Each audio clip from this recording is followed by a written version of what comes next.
Buccaneers at Cowboys. No shortage of storylines, starting with Tom Brady, who was gone for 11 days during training camp. He's back now. Yesterday, Coach Todd Bowles, meeting with the media, asked the all-important question of whether or not Tom Brady is all in.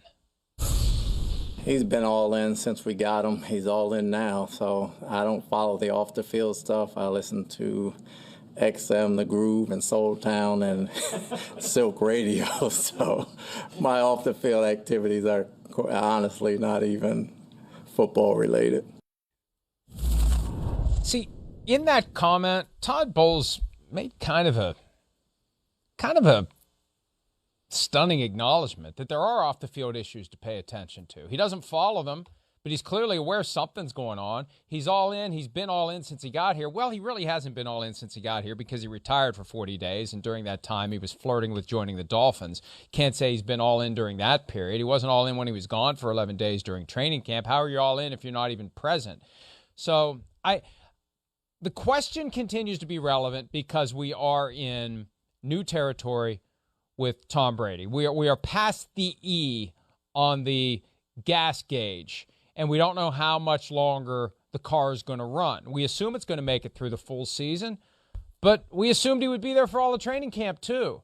So this isn't going to go away, especially when Brady is so rarely going to talk to the media. And when he does, he's not going to say much. Chris, we know that. And I think that it makes sense, and it is fair to kind of take it on a week-by-week basis and be bracing for the possibility that, at some point, maybe he will be gone for a few days again, and we just don't know. Well, I think your phrase of unprecedented territory is the one that sticks out to me. I mean, yeah, we're in that, and then we're in a territory for the first time ever where we question Tom Brady and what's going on there a little bit off the field. It's a real thing. I mean, I don't think there's any doubt about it. I mean, there's an off the field family issue. I saw page 6 of the New York Post and other publications started to report it this weekend, to where I don't care who you are, 45-year-old, balancing family, doing all that. And if it is the supposed marital issues that are being reported out there and all that, it's not easy. It's a lot, and it can be stressful.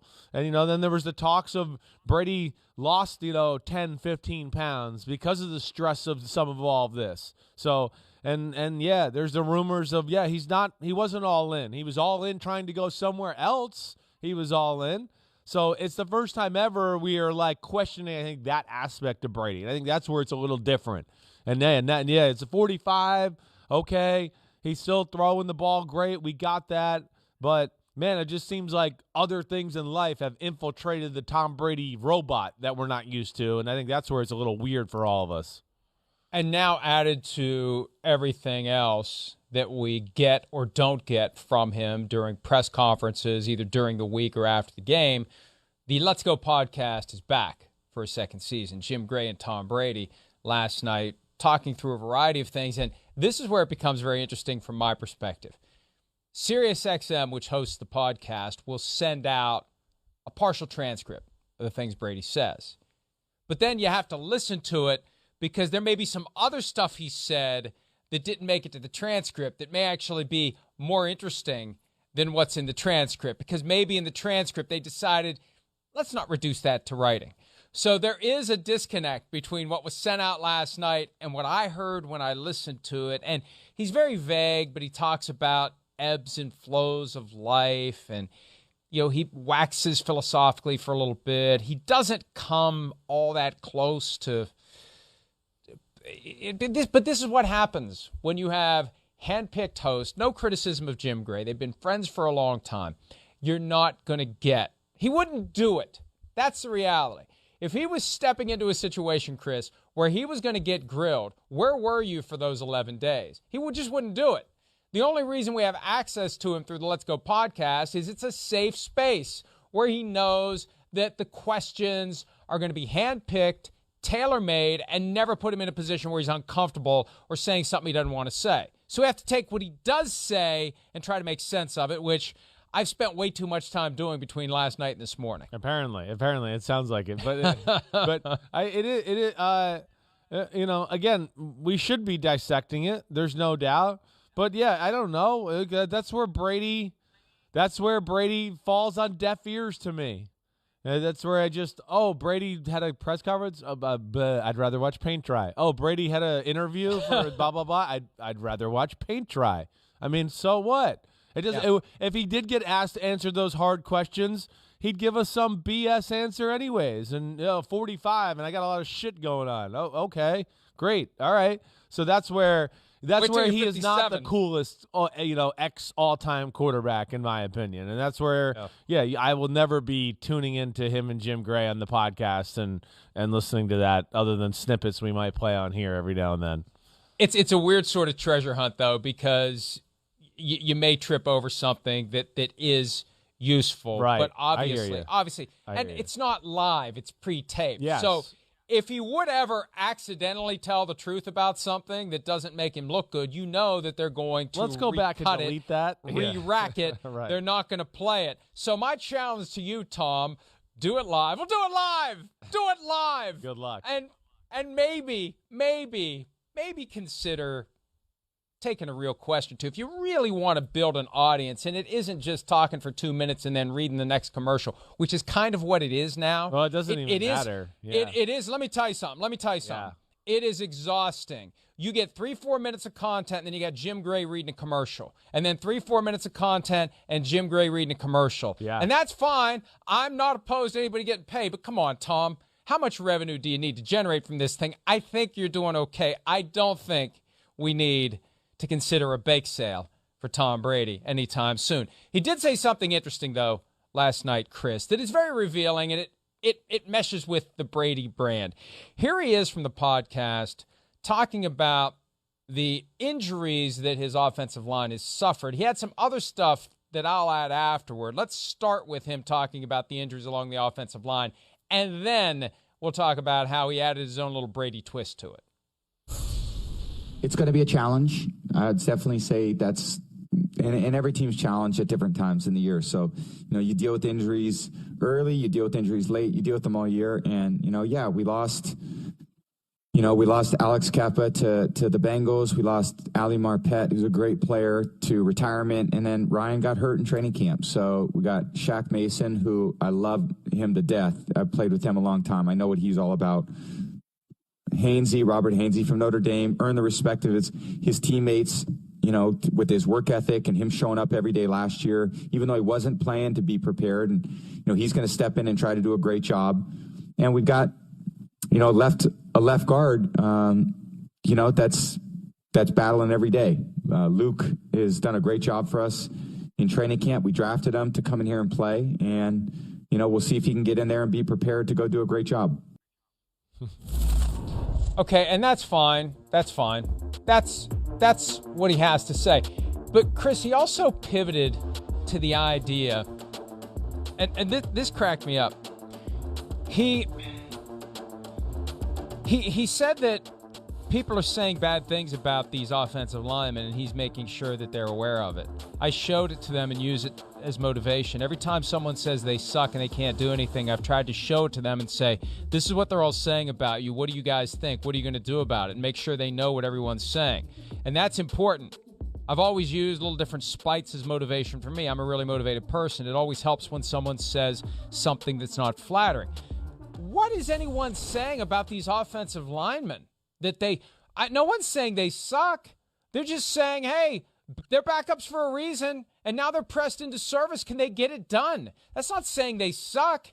That's raising a question that is an obvious question. Yeah. What are we going to do now? Ryan Jensen's out. Ali Marpet's gone. Alex Kappa's gone. Aaron Stinney's out for the year. We're relying upon a rookie and a second-year guy to play center and left guard. And we know that that's an area of vulnerability for Tom Brady in the past. He gets rid of the ball so quickly now it doesn't matter. But I have seen nothing that suggests these guys suck. I wonder if he's out there making it up himself. I wonder if he's got some burner account where he's tweeting these guys suck and then he prints it off and shows it to them. Who's saying these guys suck? I defy Tom Brady to produce a shred of evidence that has bolstered the idea that anyone is saying these young offensive linemen suck. All we're saying is we don't know if they're going to be any good. No, That's a big difference in saying they suck. No, yeah, I mean, not even, you're just questioning it in general because it was a strength of their football team, and questioning it because of Tom Brady and what kind of player he is and the age he's at too. Where we know, I mean, it's foolproof. I mean, any amount of pressure is an issue with Tom Brady. He's not going to be able to move or do anything. So, yeah, we question that. Definitely.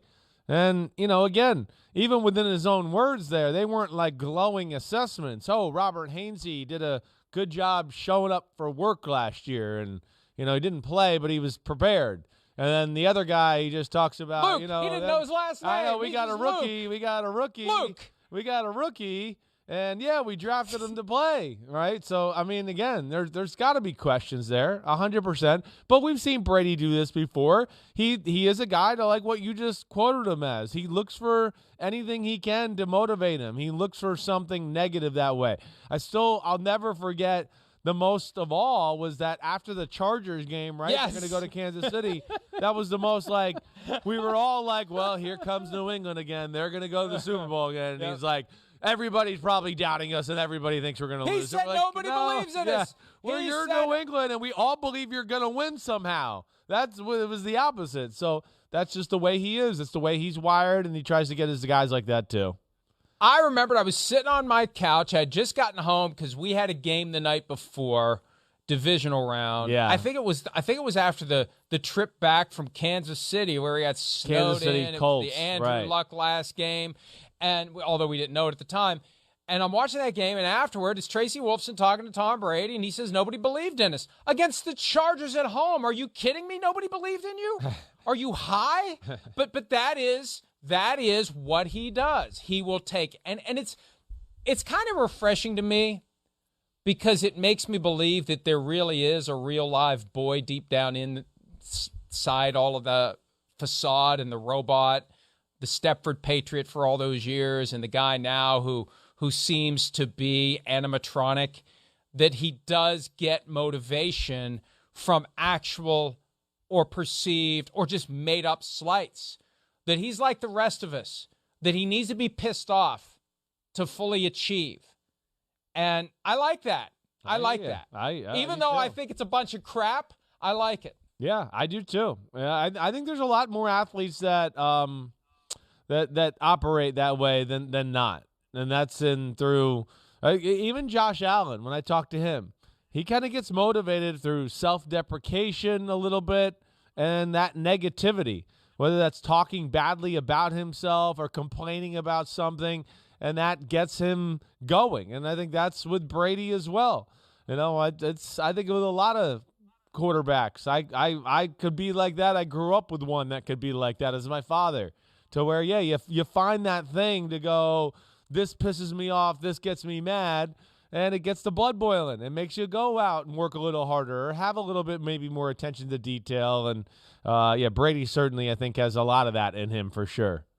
Hey, when you have more money than you could ever spend in 50 lifetimes, you've got 7 Super Bowl championships, your motivation's got to come from somewhere, and it's this constant obsession with proving people wrong. He should be at a point where he no longer gives one shit about what anyone says. That's what makes it even more amazing to me. You want to say I stink? You want to say you don't believe me? I don't care. I got it made. I don't care what you say. No, you're right. At some point, he'll become impervious to that, I think. Yeah. He isn't yet, though. I know. It is. You would think at some point you would be like, hey, wait, I'm doing this for me. I'm the man, and screw off, and I don't give a damn what any of you. But he does. He clearly does care what people think still. Hey, there's no question about that. And he's very measured, and, he's a guy that, I know we talk about another ex-New England Patriot quarterback who doesn't like to ruffle feathers. I don't think he likes to ruffle feathers that way. He doesn't. I think he's always kind of shown that throughout his career, but it doesn't mean he doesn't have an edge to motivate himself and bring his best game to the football field with that edge and finding something to piss him off to make him compete harder. Hi, it's Mike Florio. Thanks for watching PFT on YouTube. Hit subscribe for the latest news and analysis from Pro Football Talk.